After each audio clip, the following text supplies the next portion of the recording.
You're riding a plane to the other side of the world. Your longest trip yet. You even have a window seat. Not bad. The sun beams through the single-paned window and it looks almost angelic. Suddenly, the glass on the window starts to crack. Is this normal? You call for the flight attendant, but it's too late. The window cracks open and the intense change in air pressure causes a wind tunnel in the plane. You try to climb the seats to block the window, but the pressure keeps you stuck against the wall. And all of this because the little hole in the airplane window was missing. That's right, the little hole is actually there for a reason. Simply to regulate the air pressure between the first and second window. There are so many small items like that that you may not have known were there or actually serve a purpose. Like how those little clear discs on soda caps are there to seal in carbonation. If they weren't there, your Pepsi would go flat. Or like that small pocket in your jeans, initially made for pocket watches. Or how about Chinese food containers? They're actually designed to be flattened and eaten off of like a dinner plate. Once you hear the following facts, you'll never look at everyday items the same way again. Take a plane, for example. You board it and, man, you're stuck in coach. You're ready for a ride when your legs will be cramped and you can't put your seat back enough to relax. At least you have a window seat, though. But what you don't know is one small thing is actually providing you more comfort than you realize.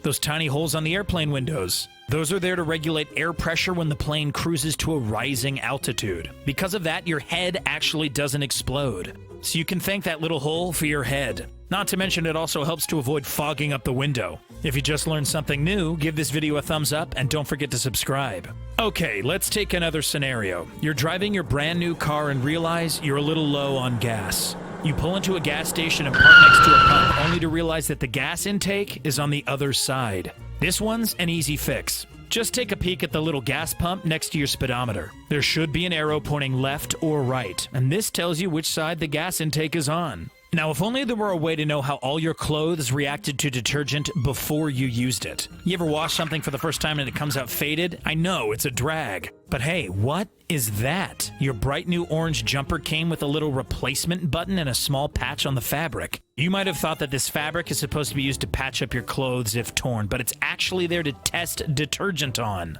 No more faded jeans.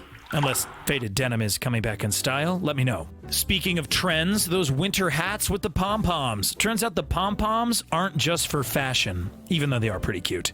Those hats are called beanies, first of all, and actually go back to the days of the Vikings. Just picture a big, burly Viking wearing a hat knit by his granny, and at the very tippy top of his head sits a big, fluffy pom-pom. Historically accurate. A pom-pom was used to keep all of the seams together at the top of the hat. After a while, the Vikings switched the pom-poms for the more manlier button, but the pom-poms have actually come back in style, more for the aesthetic. Certain everyday things don't even actually need to be there anymore, but we haven't just changed things around, like notebook margins.